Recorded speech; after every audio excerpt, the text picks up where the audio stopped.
ಅಮ್ಮ ನಿನಗೆ ನಮಸ್ಕರಿಸುವುದು.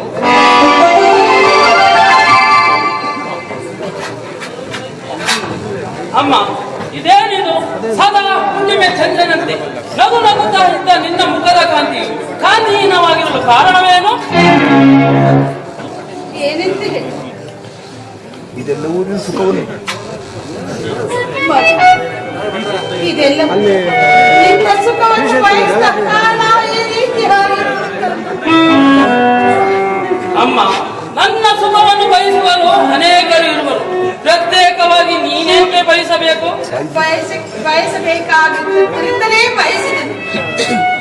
ಹೋಗಲಿ, ಸದಾ ನಿಮ್ಮ ಅಂತಃಪುರದಲ್ಲಿ ಇರುತ್ತಿದ್ದ ನಮ್ಮ ತಂದೆಯವರೆಲ್ಲಮ್ಮ ತಂದೆಯವರು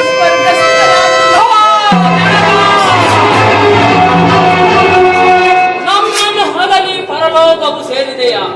ಅಯ್ಯೋ ಶತ್ರುಘ್ನ ತಂದೆಯವರ ಹಂತೆ ಕಾಲದಲ್ಲಿ ಅವರ ಬಳಿಯಲ್ಲಿದ್ದು ಅವರ ಸೇವೆಯನ್ನು ಮಾಡಿದ ಹತ್ತದರೆ ಧನ್ಯರು. ಈ ಪಾಪಿಗಳಿಗೆ ಅಂತ ಪುಣ್ಯ ಲಭಿಸಲಿಲ್ಲವೇ? ನಿಮ್ಮ ಅಗ್ರಜರು ತಾನೇ ಎಲ್ಲಿದ್ದು ಅವರು ಸಹ ವನವಾಸಕ್ಕೆ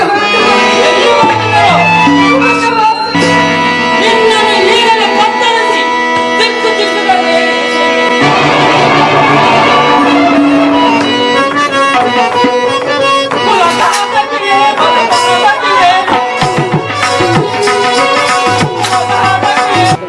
ಮಗನೇ ಸಿಂಹಾಸನ ಈ ರಾಜ್ಯ ಸಿಂಹಾಸನವನ್ನೇ ಸುಖದಿಂದ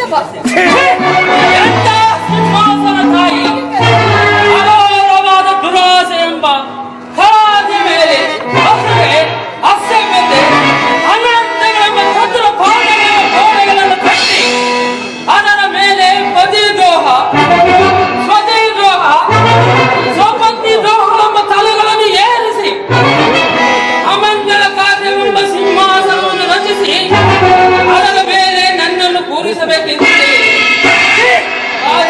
ನಿನ್ನ ಅಮ್ಮನನ್ನು ಕರೆಯುವುದಕ್ಕೆ ನನಗೆ ಮನಸ್ಸೇ ಬರುವುದು.